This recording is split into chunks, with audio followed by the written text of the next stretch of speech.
Station, this is Houston. Are you ready for the event? Houston Station, we are ready for the event.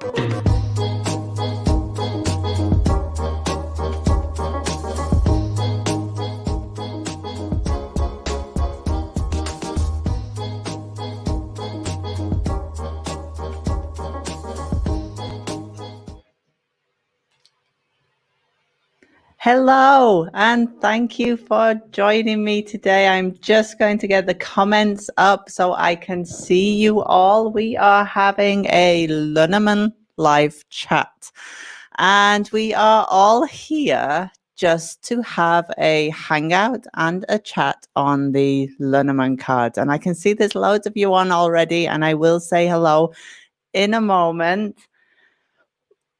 Why are we here? We did the Lenormand Summit recently, and if you don't know what Lenormand is, it is a fortune-telling deck, and we read with it. And we did a whole 48 crazy hours on the Lenormand deck, and it really showed me that there are still some questions out there. There are still some readers who are struggling with the deck. There is also a lot of people who still don't know what the deck's about. So I thought we could talk about it together, and I'm going to have a look who's on. Hi, Melissa. Hi, Christopher. Hi, Praneeth. Hi, Janice. Hi, Mr. Musa, always there. Thank you. Hello, Yasmin. Hi, Margot, Christine, Erica. Thank you. Yes, Erica, I did answer on the last one. Hi, Maria. Thank you for coming. Hi, Yasna, Margot, Karen. Lots of you on. Thank you. So, number one, how many Lenormand readers do we have? I'd love to see a show of hands in the comments as to who is actually reading Lenormand. If you are coming through from Facebook and you have not agreed to the StreamYard ticky things, I won't actually see your name as it comes up. I see you as a Facebook user. So if I don't mention you by name, it's quite possible that I can only see Facebook user. Connie Brown, you see yourself as a beginner. Thank you, Janice. And that was going to be my first question, actually. Hi, Annette. Hi, Karen. Oh, there are hands up. My first question was actually going to be to all of you where you see yourself as a Lenormand reader, or not thinking about what anybody else does, but where do you think you are on your Lenormand journey? Do you consider yourself, hi Paulo, do you consider yourself an advanced reader or a beginner reader? We are all perpetual learners. So there is no guru here. I'll be learning as long as I can. Hey up, Jackie, thank you for joining. Hi, Karen. So Karen considers herself very much a beginner. I'd love to see on the what you all consider yourself. When I consider myself and what level I am at reading, I consider myself to be fluid. So a fluid reader, somebody who is at one with the deck, but somebody who also on every day tests the deck as well. Melanie, I can see you. Hello. Christine, yeah, I would consider you an advanced reader too. And the thing is, I think when you consider yourself an advanced reader, there's still so much to learn. Maria, I thought of myself as an advanced reader, but I'm relearning the traditional way. So now I'm something in between. I think that's where we all live, though. We all live in a place of finding where we are as a reader. And that goes back to the Lenormand Summit again, and where we find ourselves or how comfortable we are even with our own style of reading. Have you found your place in Lenormand so much so that you read the same way or you read fluidly every single time? So there are nuances between the beginner through to obviously advanced. And even at an advanced stage, we can also sometimes learn a lot. We can actually learn every day. Anna, you're a beginner who's struggling not to let tarot interfere. That's a good point, because if we do have any tarot readers popping over into Lenormand, it's actually sometimes easier to teach a non-reader to read than actually a tarot reader to read Lenormand, because the systems do deserve a different reading style. Yes, the tarot hat. The tarot hat has to come off. We definitely need to take our tarot hat off. Christopher, I would say I'm a fluent reader in transition from a fairly contemporary style of reading to a more traditional style of reading.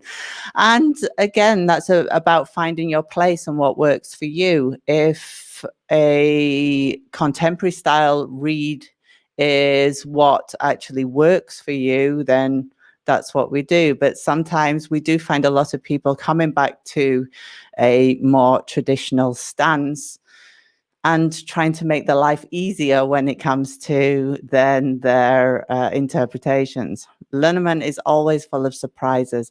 Absolutely. So I brought a few questions with me for you all.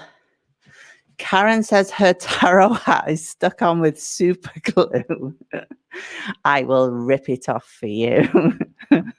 Don't you worry.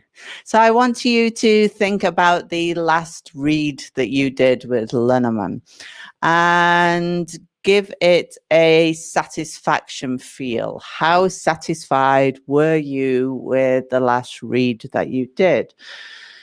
Did it give you a sense of, oh, I actually nailed that? Or did you find something that you actually, I will do, Christine. Sorry, I looked at comments then. Or did you find something that you stumbled upon? Working through mediumship courses helped my reading so much. I thank you. That's one of my courses, Lenormand with Mediumship. And do you know, the funny thing is I never was going to release that course. That was actually because mediumship and Lenormand is a very personal journey. But reading, when I released it and the feedback that we've got, I actually think that that would have been a great as the first course I ever released.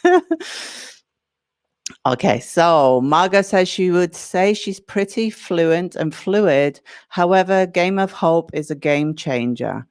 That's really nice. What is it about the Game of Hope techniques that you find changes that game for you? If you can put that in the comments as well. Christina, I know you're never satisfied with your reads. T-Barb, you're not. You find it confusing. T-Barb, if you can also write in the comments what it is that you find confusion. Where are you on your Lenormand journey? And what is it that is stumbling you? Or how do you feel you are stumbling? Just looking through. I'm coming from being a long-term astrology reader. Well, there's a lot of people who actually use Lenormand in their astrology readings too, and some techniques that can be used with both systems. Oh, you can make it all tarot. Thank you, Maria.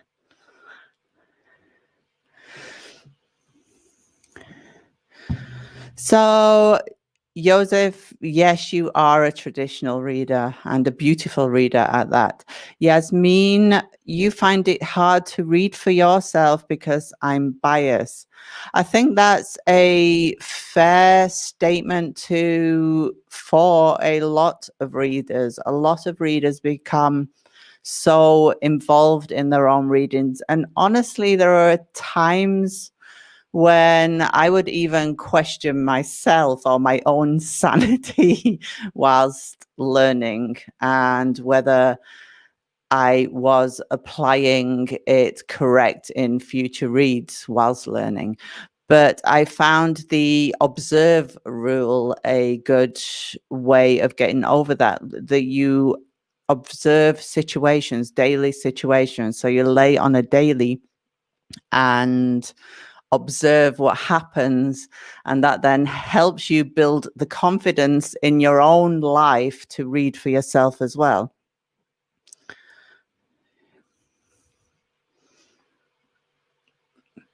Okay.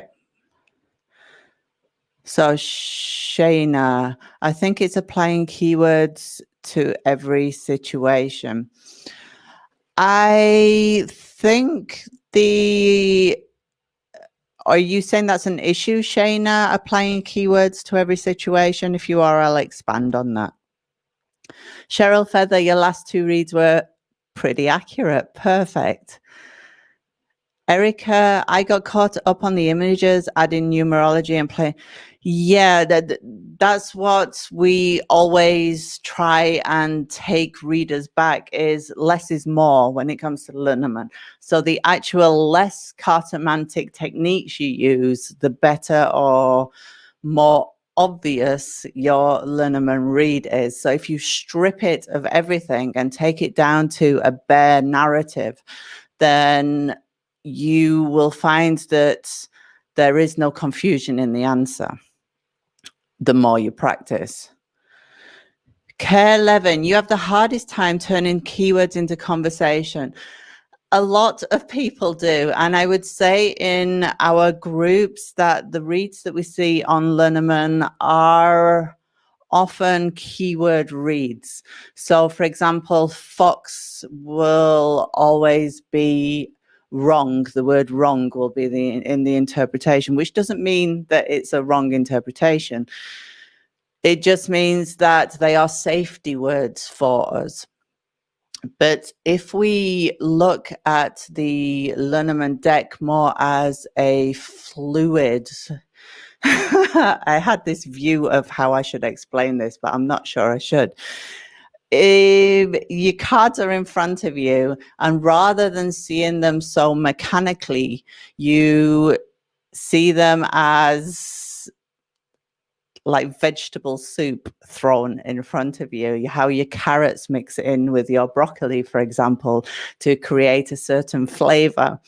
And the Lenormand cards are very much like that, in that their associations, when they come together, they bring a certain amount of not emotional response, but a bodily response with them. So if you have two cards, for example, or three cards, let's pull three cards. Be easier, won't it?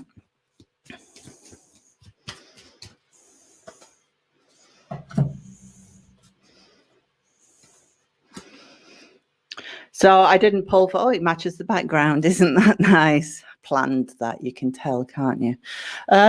So we have anchor, crossroads, and whip. And instead of thinking them as keywords, think of them as their essence. So what they're made up of. And the anchor is made up of the end goal and where you want to get to. So it has this feeling of, that's where I need to be.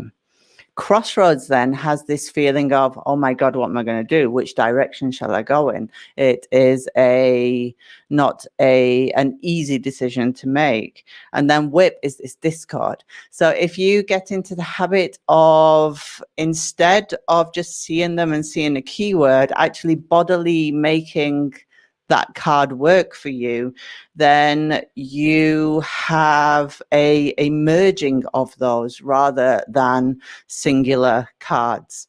So they got together, don't know how, stressing me out with the whip. So you physically then take on that and turn the keyword into a conversation.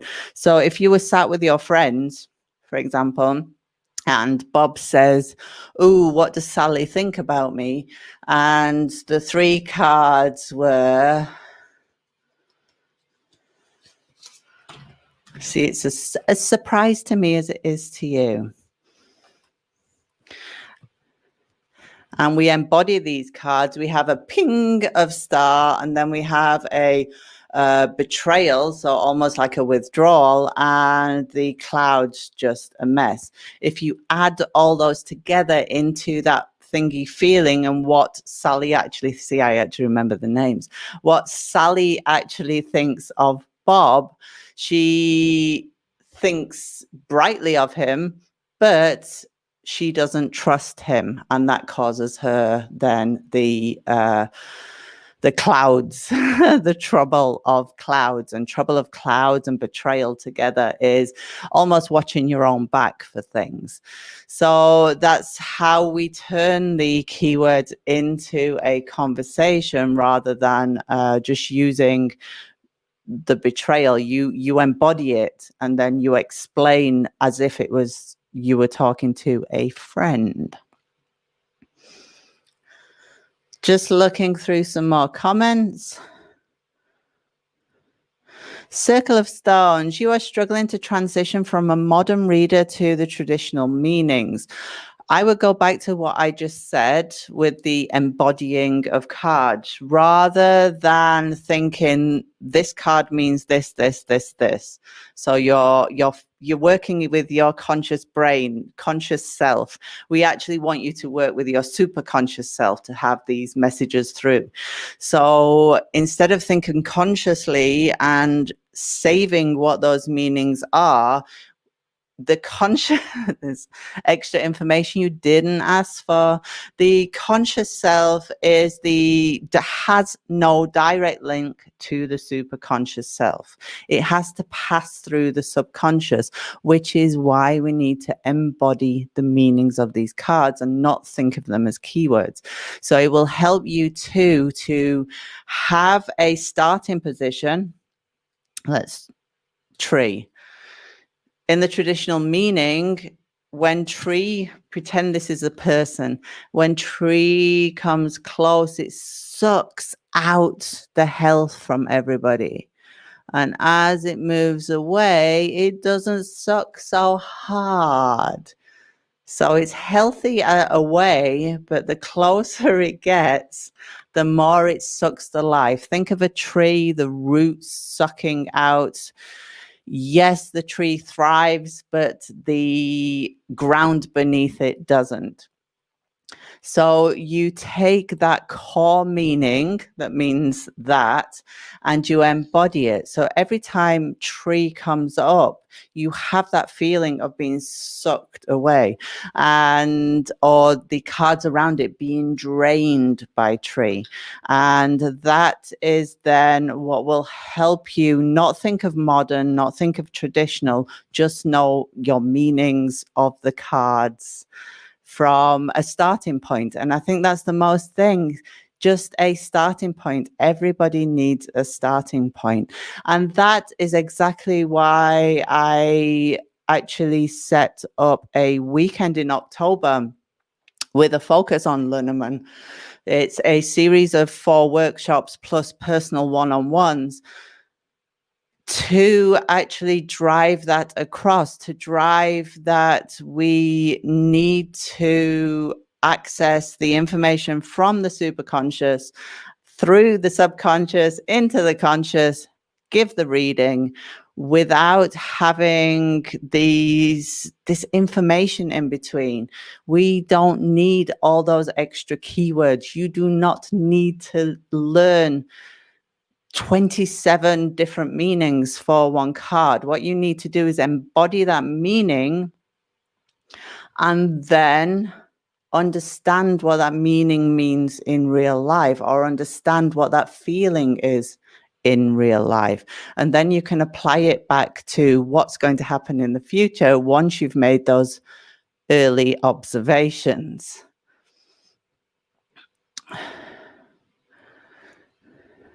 Just looking through the comments, bear with me.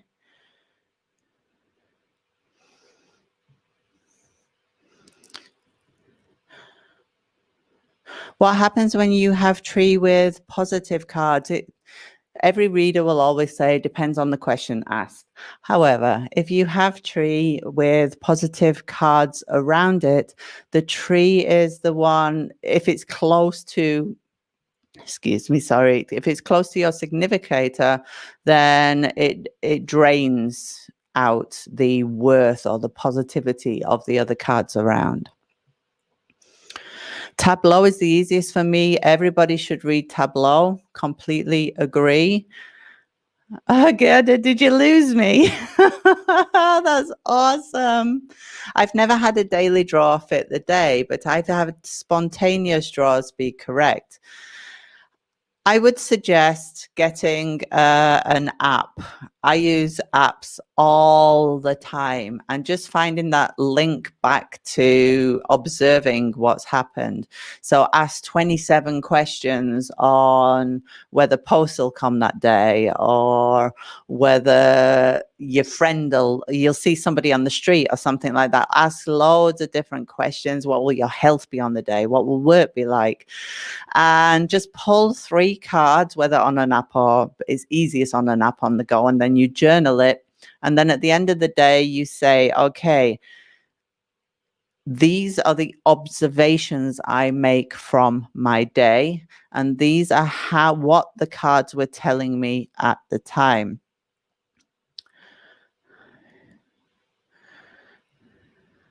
Thank you, Karen. Melanie, the link for that course, I'll put it in the description when I've finished. So I wanted to know a few things from you too. You have to do some work with me too.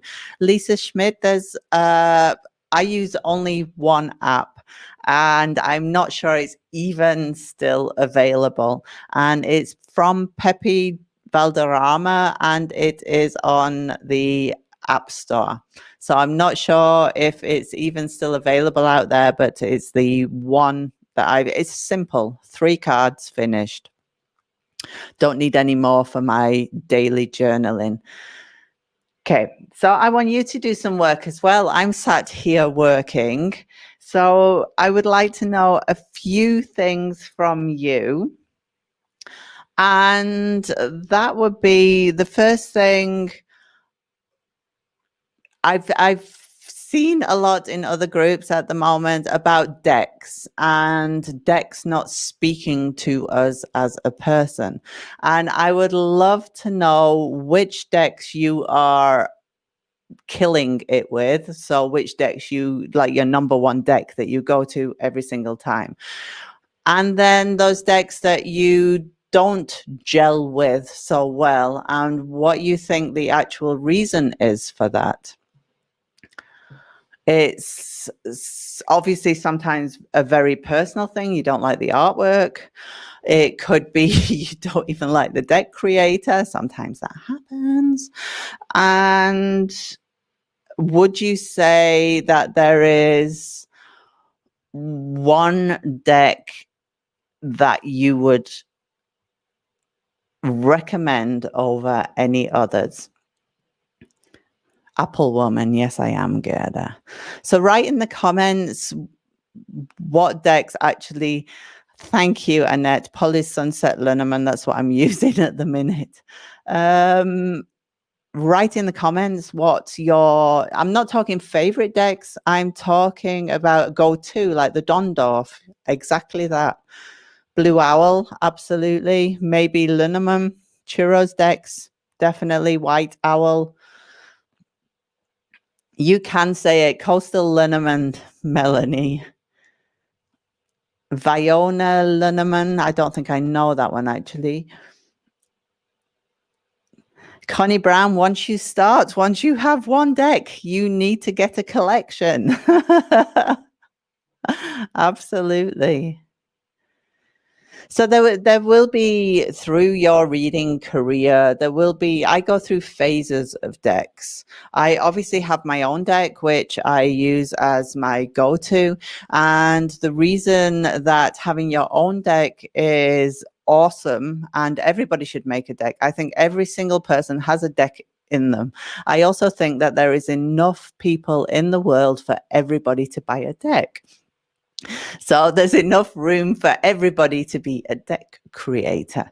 But my point is that when we make our own decks, we have a certain amount of time invested into that symbol. Now, I'm not talking you being an amazing artist, because definitely not. I am talking about spending time, whether it just be on Pixabay, for example. Pixabay has great copyright-free images that you can use and just do a deck for yourself. Let's see what everybody else has. Dondorf, Blue and Red Owl, absolutely. Mondnacht, I actually need that. I don't have that. That's one that I actually need, if anybody wants my address. Yeah, Mondnacht, that's a nice one. Malkiel's actually that he sent me, they're really nice too. And Andreas has a few decks that are nice too. Old Style Lenormand. I actually don't have that one, Maria, I don't think, do I? Oh, that's the one with you in it. As a lady of the night. Celtic Lenormand, Alexander Danilov. Maybe, absolutely, maybe Lenormand. I do want to make my own Dreamscape. Do it and share it with me. If you do a deck, absolutely share it with me. I love to see all the creations that everybody's coming out with, because at the end of the day, the Lenormand comes down to symbols. It doesn't come down to the artwork. It doesn't come down to anything other than the 36 symbols that are on there. And we should technically be able to read with any single deck, because we know our system, we have embodied those meanings, we are connected, etc., in our reading style. So the Lenormand deck, it should really be irrelevant which one we use, but it's so nice to see everybody in there writing all your own. Exactly, Christine. I didn't bring yours down. I actually had it to bring down Christine Shimmer Lenormand. And that for Christine is, it's not that it's special, it's just that you have spent that time. And when it comes down to picking up a symbol quickly, if you've actually physically made that symbol or have put it on a card, you've chosen that specific symbol for you, then you pick it out really super quickly. And it makes your read so much faster once you do. Bluebird is beautiful. Under the Roses is also a great deck. Who do you send your card templates to for publication? I hate printing decks. I'm telling you all to do one, but I hate printing decks. I currently have them on Printer Studio just for ease of use. I don't try and sell decks. I'm not a deck seller. I kind of have them more for me than for anyone else. You can buy them, but I don't really have a shop. I used to, but I got a little bit done with postage, etc. No, I'm desperate for Malkiel's deck and purchase it. His order was cancelled. Yeah, we can't ship to US at all at the minute. That's another thing. In Germany, we can't ship to the US. We can't ship to Brazil. We can't ship to some islands, all because of the COVID situation. So there is a question on here. Can we use Lenormand gypsies and kipsies? Kipsies? That would be a good one, wouldn't it? Kipper cards together in a reading. I use them all the time. I actually have decks that have so many decks mixed into them that it's hard to shuffle now.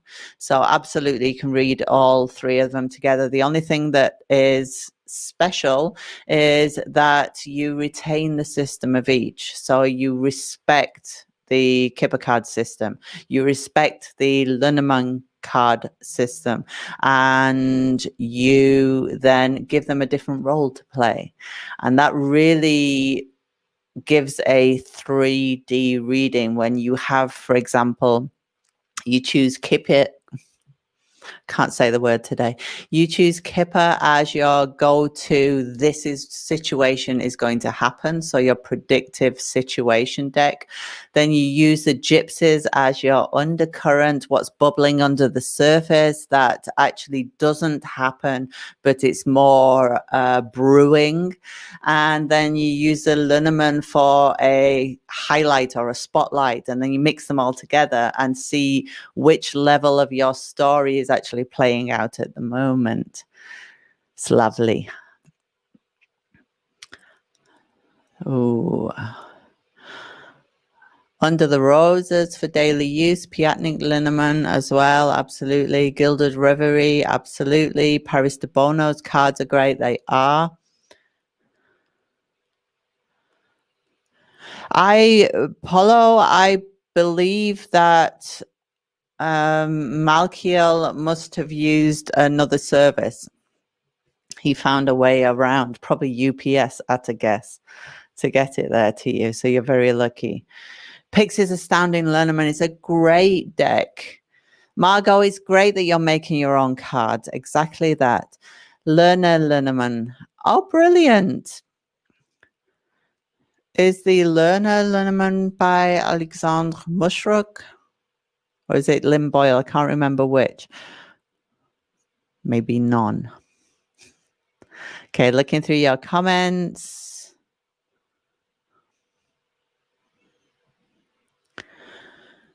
So, Kipsies, yes, let's have some Kipsies. I should do a deck on that, a Kipsies deck. So I'm looking at my questions again, and what would you say is the thing you struggle with most? Is it answering of a simple question? Or is it understanding the languages of the cards? Or is it the theme, for example? Do you struggle when reading in a certain theme? If you can put that in the I like that. If you put that in the comments, what you actually struggle, what you specifically feel is difficult with the Lenormand cards. We've done keywords already.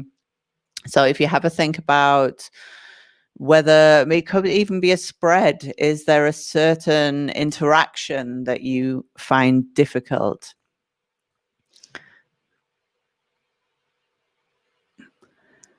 Okay, looking through. Karen, there's only one app I use. I'm bad. I stick to an app that I've had at least 5 years probably, and it is the app and the same developer as my Kipper app. It's by Pepe Valderrama, or if you search for @de_Pepe, and that's a Lenormand. Whimsy Lenormand is what I use, and the only reason I use it is because it's the quickest, fastest 3-card and journal out of all the apps. You don't have to go through 27. You don't have to shuffle. You don't, you don't have to wait for them to lay. You just click, done, journaled, finish. So that's why I prefer that app over any others.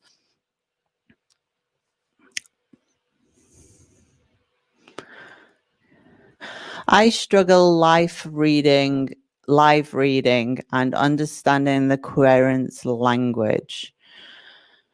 Do you think maybe that when reading live, it is more about you being not in a comfortable situation? I find that a lot of people, or also not a lot of people, but when you're a reader and you start out doing live readings, there's a certain expectation that the sitter has when they're sat with you. And when you first start reading, it's often a case of being uncomfortable in the situation, knowing that something is expected of you, and forcing it then upon yourself. So it becomes kind of so natural. Like, then I just pull the cards and I tell you what it means. It becomes so natural to you that you don't think about it anymore. But honestly, there's always still a level of being in a different situation than sitting alone and reading the cards.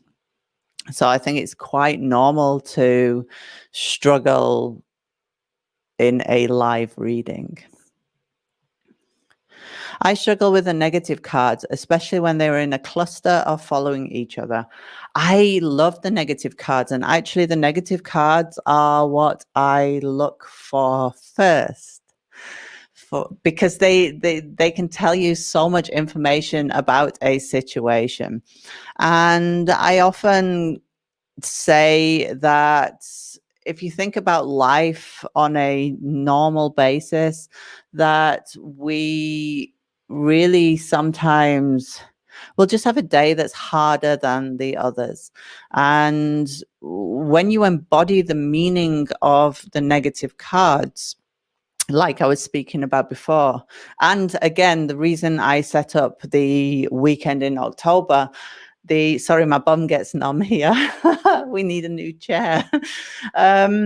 So when you embody the meaning of the cards, and then when they all cluster together, you embody that cluster. So you look for the interactions between the two. For me, when I see a cluster of negative cards, it is more about let's figure out what this is, rather than oh my God, they look really nasty.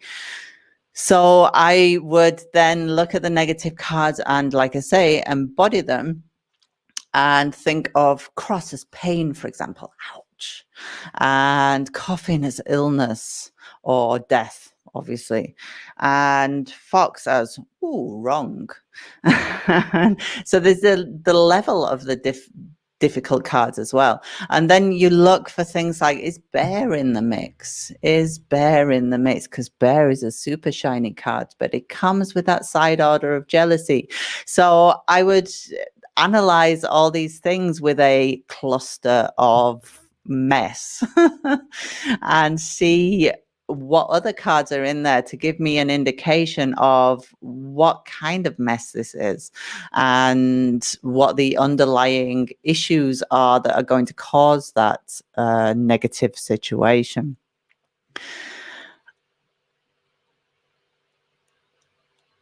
I flow when I read live, less so when not live or for myself. I think we all find our place in the reading community. So there is a place for those who read privately, and also a place for those who are comfortable with the flow of live readings one-on-one. I have problems sometimes reading for people who have crazy energy. Honestly, I don't read for everybody. If a client comes along to me who I am not comfortable with, then I won't read for them. And it's not about saying I won't read for you. It's more about understanding. I think it's a thing about getting older as well, understanding that my time is valuable and that I will spend my time on the people who actually will benefit from a read. Some people will come, sadly, to just be obstreperous and make you question your reading ability. So I read for people I like.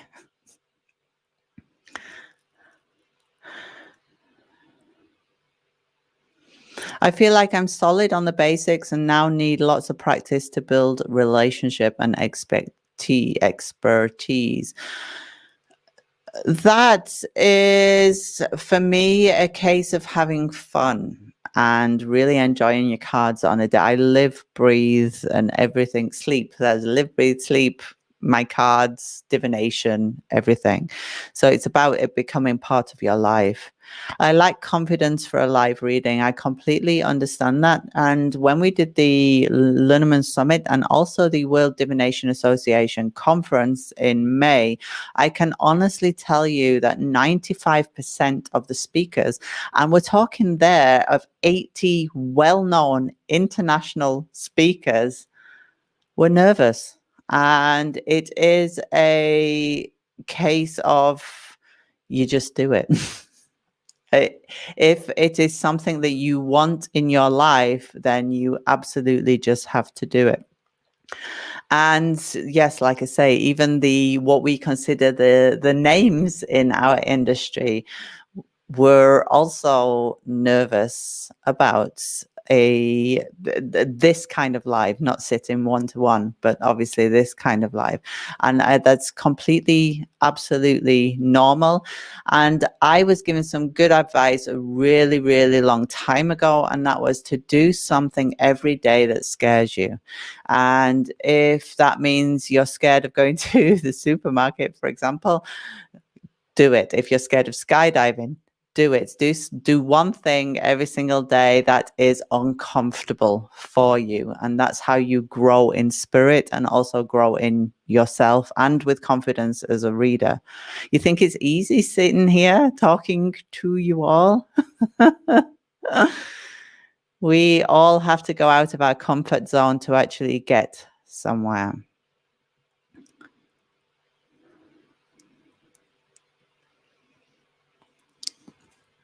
Just looking through your comments.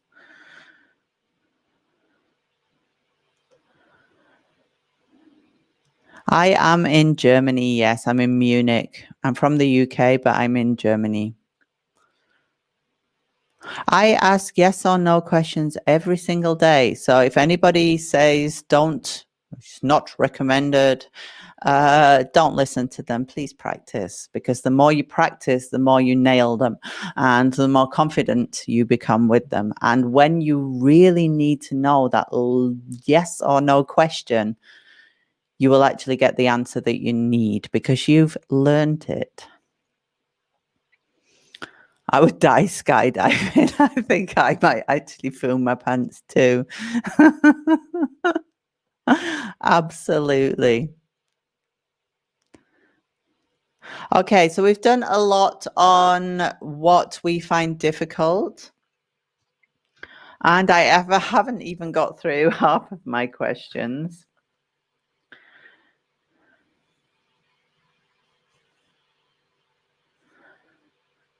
I'm choosing one carefully now. So out of all the readings that you do, there's probably people out there who read more systems. I can see a lot of your names who read a lot of different systems. How would you explain Lenormand reads? How would you explain how they can help somebody as a reader? How has Lenormand helped you on your journey? Is it a deck that has spoken to you practically, for example, or given you advice, or do you use it on a psychological or spiritual level? Start thinking about that, and I'll go through answering some questions while we do. When I see mountain and mice together, I see a negative combo. But when I hear people read as blockages dwindling away, it doesn't feel right to me either. And I will explain to you why. Let's get the cards out. Everybody think about what I asked and how you would describe Lenormand to somebody who is thinking of learning and what benefit it can bring in their lives. I'm just looking for mountain.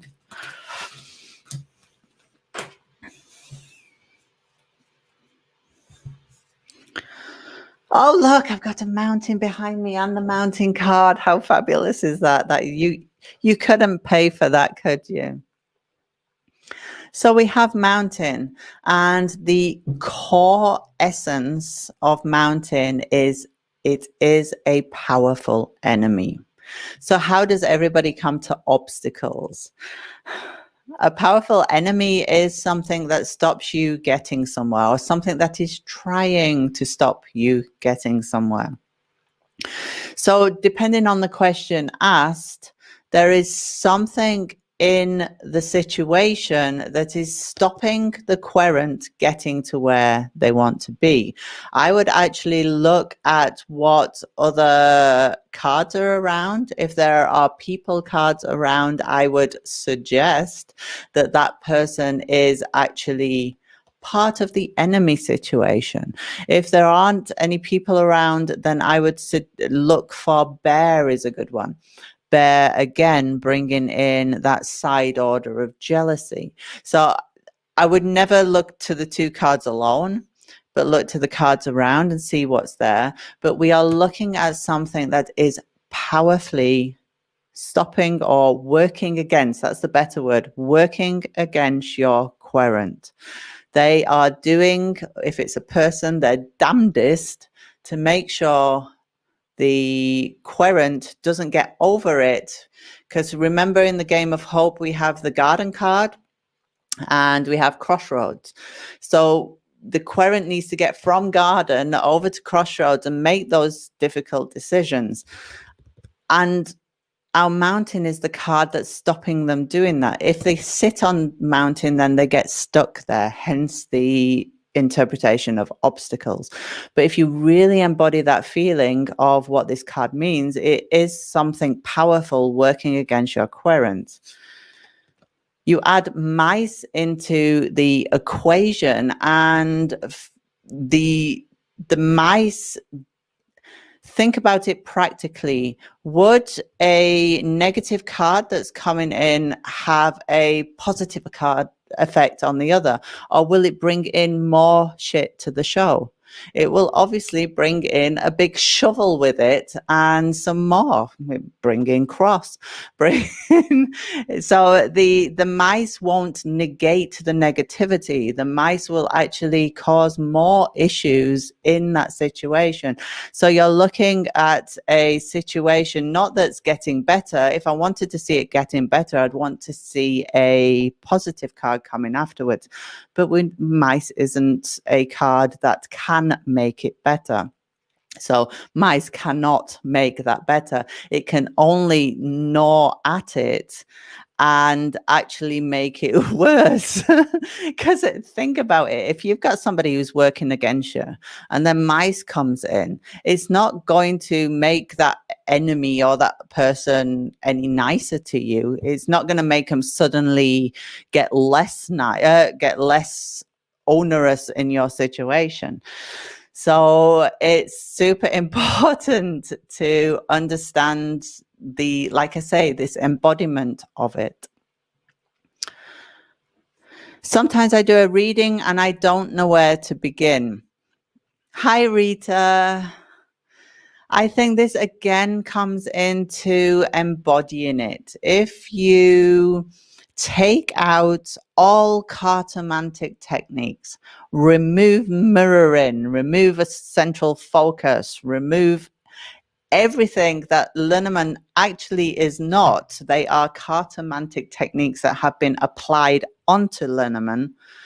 Strip it of everything and just look at the cards that are there and see how all those feelings come together, like the mountain and the mice together. Does it make you feel better that mice is in the mix? Mm-mm. Does it make you feel better that sun's in the mix? Actually, yes, because sun brings in that growth. See, I'm physically doing it again. So if you don't know how to start the reading, start with the first card and then see how that moves into the next and see what. So imagine that's a good way. Thank you. Imagine you are looking at a chart and you have a chart of how much energy do you have today? And the chart says low to start with, bit higher, and then it dips down again. So you have, like the mountain behind me, you have an up and a down. Follow that meaning in your cards. Do the cards say, oh, start with mice? But then we move on to sun. And then we have cross. So embody that feeling again and go through the cards one to the end and then see how they mix together rather than trying to specifically say, oh, this mirrors this and that plus that is this.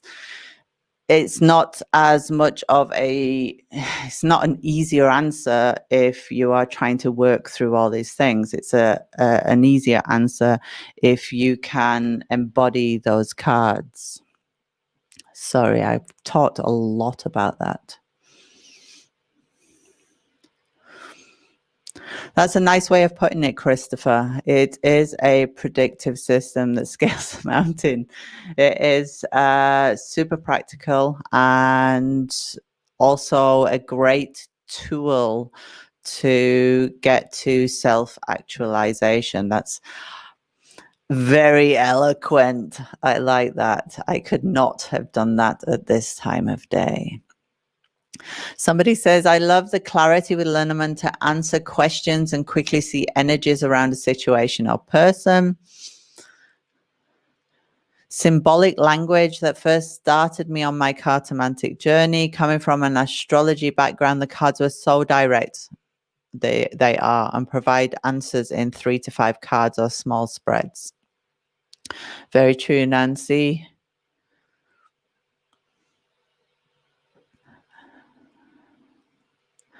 A punch to the gut, more to the point, getting to the nitty-gritty is very, very true. Melanie, how has Lenormand helped me? It has become the system I use when doing my readings for others, professionally, personally, and the responses. I think that's an important thing to highlight as well, that the accuracy whereby a client comes back to you and said, God, you nailed that. I think with the Lenormand system, the Kipper, the Gypsies, the super, as somebody says, nitty gritty type decks, they really nail that daily what's going to happen or what has happened or what am I doing. What about mice eroding the card to the right? It doesn't matter which side it is. Mice is not a nice card to have around, even if it had, for example, cross to the right of it. You've got super like degenerating pain. So I don't see mice personally as making any negative cards seem better, no matter where it is. It's preferably further away from your querent in the read, and then of little importance. Started in tarot, worked in that form for many years, but Lenormand is fast becoming my preferred way to read. I also appreciate how small the Lenormand is. It's true. Very true. Gerda loves removing, mirroring, etc. Don't get me wrong, there are techniques that you can use later on if you so wish. I just strongly believe that for the beginner, the more you take out and the more you actually learn and, again, embody and become that system, whichever system it is, the easier it is for you then. The less you're using the conscious self to deal with anything. I think Lenormand is a storytelling of our practical life, and it helps us to take the best of us to deal with an issue. That's very good. Tony, I have heard that you can sometimes derive names and or timings to event. Is this true? Do you mean, can you use a Lenormand as a timing predictive tool? Absolutely, 100%. Every read that I do for a client is a time scale and when something is happening. I find the Lenormand systems symbols can relate a lot to dreams. That's a good point. And we do have a course at the World Divination Association on dream interpretation and the symbols used therein. But there's obviously a slight difference on the meanings, but absolutely, especially when you start reading, you start to live these cards, then you also start to dream them. It's almost like German for me. I sometimes dream in German now, which I would never have expected that I would do. But I do. And I think it's similar when this is your daily being and everything, that you also get that when sleeping. I heard that mice can mean stress, but also that birds can be stress. What's the difference between the stress of mice and stress of birds?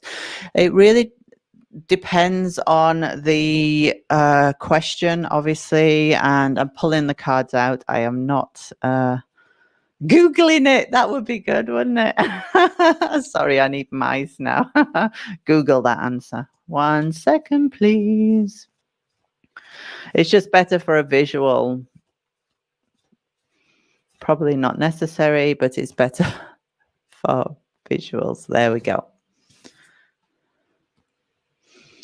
So the two cards, the mice and the birds. The birds bring burden and hard graft with them. So if there's a stress level, any card can show a level of stress. But if there is a stress level, the birds card will come in with I've got this to do, or a burden with it. So, sorry, I shouldn't look at the comments when I'm telling you. Focus, Tony. So the birds come in with this hard work and a negative feeling that it is just too much, or it is too much to handle. Whereas the mice come in and undermine. So it's more I wouldn't call it a stress of, oh my God, I've got so much to do. It's more like somebody then, or a situation then similar to tree, the drawing away of, the undermining of. So a stress involved in that rather than the stress involved of, oh my God, I've got too much to do.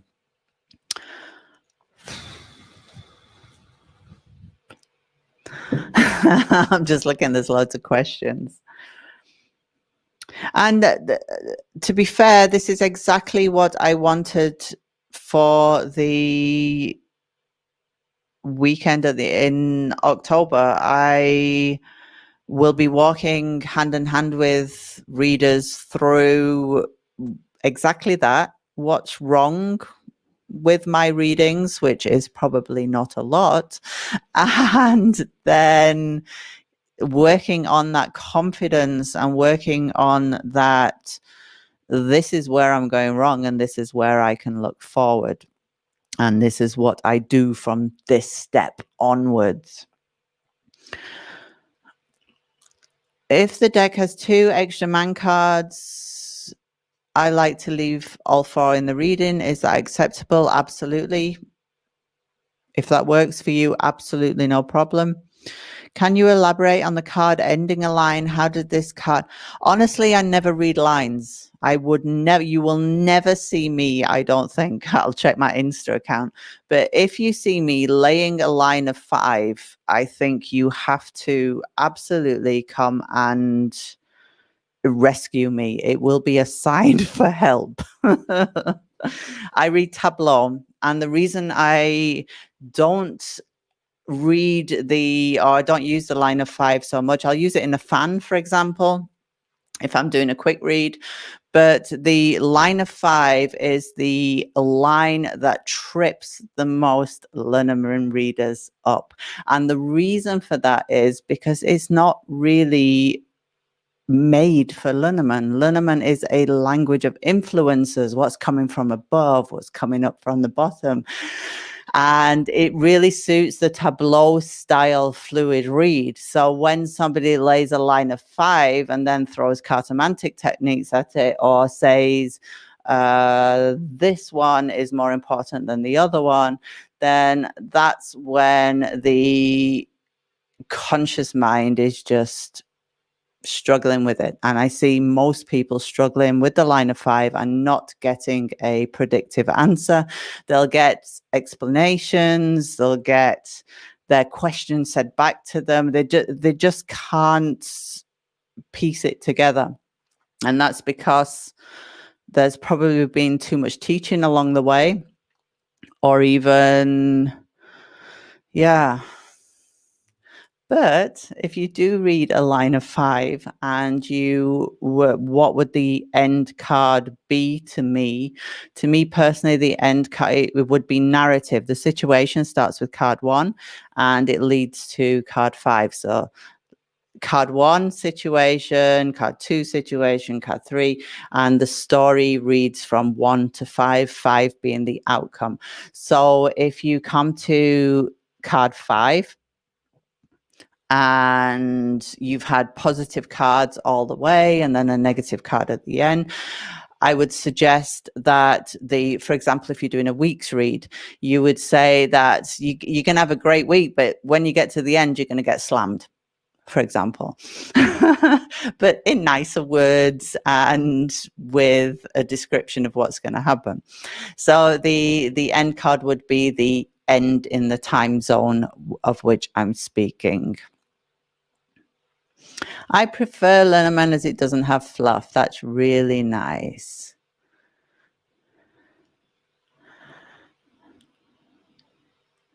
So the absolute true Lenormand read is the GT. Well, yeah, that's the only one that was in the Game of Hope instructions back in 1799. And it is the parlor read, the one you lay out the small table or the big table in front of you. And I agree with you, Margot, the box of 9 is an amazing quick read. How do you assign people to the cards? I don't assign people to cards. For a small read, 3x3 is the way to go. Absolutely. If I want a super snap reading and I'm in a rush, I use the app, 3 cards, or I just lay 3 cards, boom, boom, boom, finished.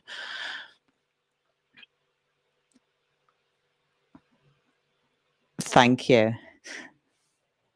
So if you don't know me, I have lots of courses, obviously, on the World Divination Association website. They are not a lot of money, and it is all about this that I am teaching here, an easy way to be an absolutely predictive reader who has no concerns in the world. And I am also running a weekend of Lenormand on the 3rd and 4th of October that is going to be based on this. It's going to be based on getting readers from where they are now, maybe removing some things that we don't need, but focusing on being a professional, if you want to be, Lenormand reader, or somebody who is at the same level as a professional, who knows when they're going to a read, how they're going to read, how it's going to be fluid and easy for them. And then on top of that, know that that's met their clients' expectations. And we don't just want to meet expectations, we actually want to knock their socks off. My thing every single time that I do a read, I want to read it so damn good that they will never go to another reader again.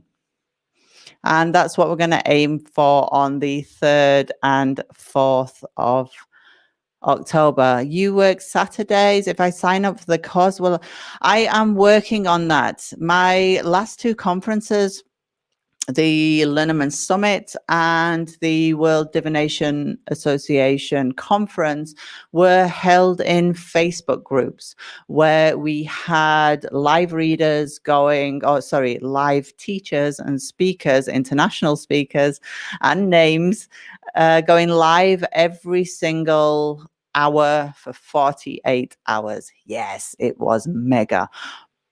This time around, I want to get more personal with you. So I want to get more one-on-one. It's been such a long time since I have spent that one-on-one time, and it is a one-off for now. It is a pop-up weekend that I'm giving my energy to you for that weekend. And so it's going to be a slightly different entity in that we are going to also have face-to-face contact. We are going to be in probably Google Meetups and maybe also live in there as well. It's going to be a morphed weekend. But if anybody has been to any of the World Divination Association events, you will know exactly how amazing it's going to be. Lenormand Summit, mega awesome. It was. It turned from 48 hours through to ended up a week of event. It was absolutely incredible. So thank you so much for joining me. I hope I helped you a little bit on your Lenormand journey. If you have questions, we have groups on Facebook. We have some of the endorsed readers are actually watching now who are amazing at what they do and are always there to help make your life easier, help you on finding your journey wherever you want to be in the Lenormand world. And we are also on Instagram, obviously. So please follow us, World Divination Association. And if you want to find me, I am the Card Geek on social media. Thank you, Joseph. I tried my best today. Have a wonderful rest of day. I am going to play my outro and say goodbye to you all. Thank you.